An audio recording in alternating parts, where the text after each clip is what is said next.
minutes at the end of class to study, I would walk around the room and see what they're doing.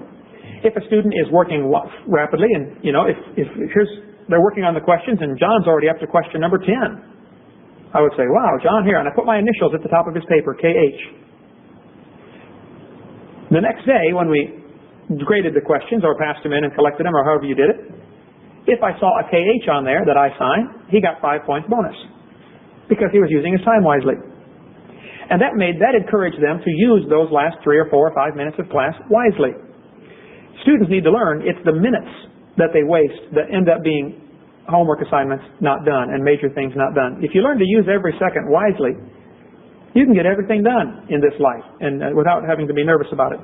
So a lot of times I would just walk around nonchalantly and put my initials at the top, and that was worth 5 points, or that might be worth early dismissal. I would say, okay, the bell rings in 30 seconds. All those that have my initials at the top of their page are dismissed. Didn't cost me a thing. It got them out of there. They're the smart students anyway, and it left me the extra time with the students that really need the help. So putting that at the top. Let's see, make sure I've covered everything here. Equipment. School equipment. I want to cover this kind of rapidly here for the sake of time. I have this chart that I just made yesterday here at the school.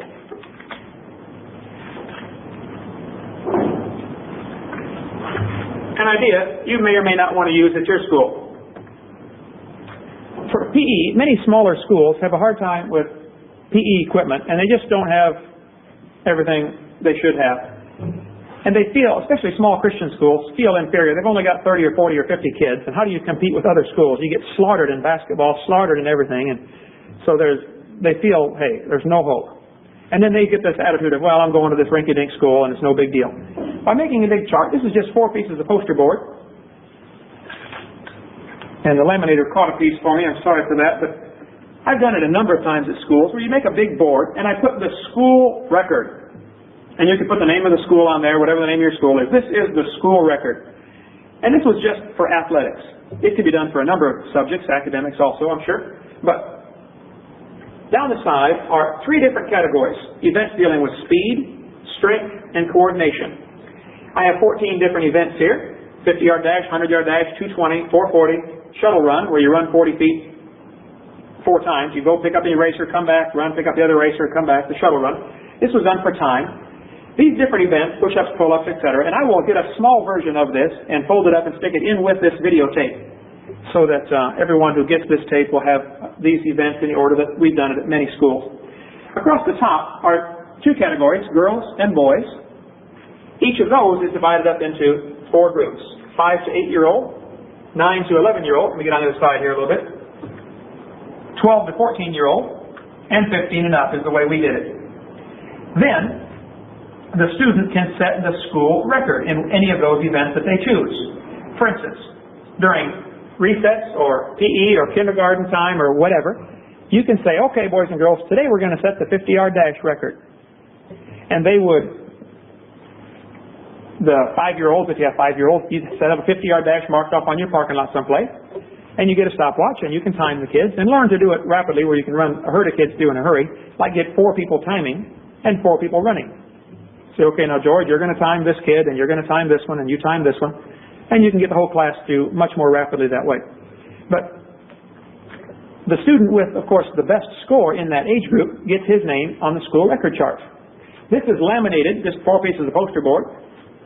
You write it on there with the erasable marker, and then if a student breaks the record, you erase it off and put it on again. Or if you have a white poster board, you can get the white label material, stick it over, and use a regular magic marker right on there, and then keep peeling off the label and sticking on a new one when they break the record. What this does for the students, it gives them a sense of pride and accomplishment. Hey, I've got the school record. Which is not necessarily wicked or bad or evil, I don't think. Nothing wrong with saying, hey, I've got the record. And by giving the kids more exercise, it encourages competition, which is, of course, a dirty word today in the communist slanted society that we have. Oh, every kid, should be no competition. Make them all succeed. I disagree. I think those that work should eat, and those that don't work should not eat. That's the scriptural method, so competition is good. But giving them a chance for recognition. Also, if a student exercises and competes and works in sports or anything, he also tends to work harder in other areas of life. You tend to overcome the laziness. A student that's getting lots of exercise is more alert in class. And they're less hyperactive if during recess they've been out there doing the jump rope or one of these categories trying to break the record. We kept a smaller version of this, which I'll include in with the tape, which only has 4 columns. The 4 columns are first quarter, second quarter, third quarter, fourth quarter, and maybe a 5th column for the personal best ever of that student.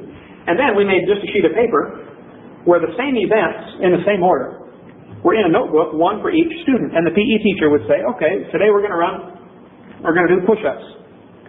And on each student, you keep track during the first quarter, how many push-ups can George do? And if there is no chance of George ever getting the school record, you can say, next quarter, you can say, hey, George, look, last quarter you did 6 push-ups. Come on, go for 7 this time. Now George is competing against himself, trying to improve what God has given him. And that's the fairest competition. Luke 2:52 says, Jesus increased in wisdom and in stature and in favor with God and favor with man. Constantly growing. All of us need to set goals and improve and stay in shape physically and stay in shape mentally. Read, stay alert. Stay in shape spiritually. Win souls. Read your Bible. Stay in shape socially. Meet new people. Make new friends. Growing and gaining. So having this system is very simple. It doesn't have to be your whole PE class. It's just a supplement to that. During recess, rainy days, you can have indoor events. For instance, sit-ups. Some of these events have a little asterisk by it, which means they're only allowed 1 minute. The time shoot, how many baskets can you make in 1 minute with a basketball? We let the younger kids, 5 to 8, use a small ball for all the basketball events, and the older kids had to use a regular-sized basketball. But these different events like flexed arm hang, sit-ups, jump rope is the one that went crazy at several schools I've done. We just bought 8 or 10 jump ropes. And you get 1 minute, see how many times you can skip rope.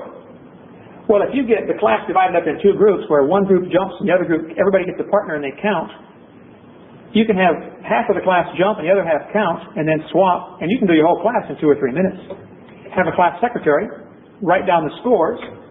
Say, okay, come by and tell John your score. And they walk by and say, John, I'm Sam, I got 85 this time. And you can go on to something else. But the students, once they get their name up here, everybody competes to try to get their name off the board.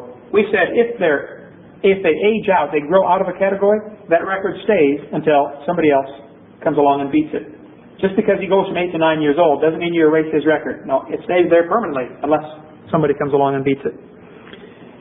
Well, let's see, a couple more things to cover here. Other equipment besides the record chart, which really helped with fitness and helping kids get interested in improving themselves. It spilled over into academic areas and into spiritual areas. A student says, well, hey, I read the Bible once last year. I'm going to try to read it 1.5 times this year. And it's just that idea of constantly trying to improve what God has given you. That's the Bible way. He gave some 5 talents, some 10 talents, some only 1 talent. But whatever He gives you, use it and build on it and grow with it. A few more ideas here and we'll quit. Playground equipment. When I went to Fairfield, California to be the principal out there, the playground, they had 100 students in the school, 120, I guess, 115 or 20 students. They had 1 swing set with 4 swings on it and kids waiting in line to swing. I prayed and I said, Lord, we need some playground equipment.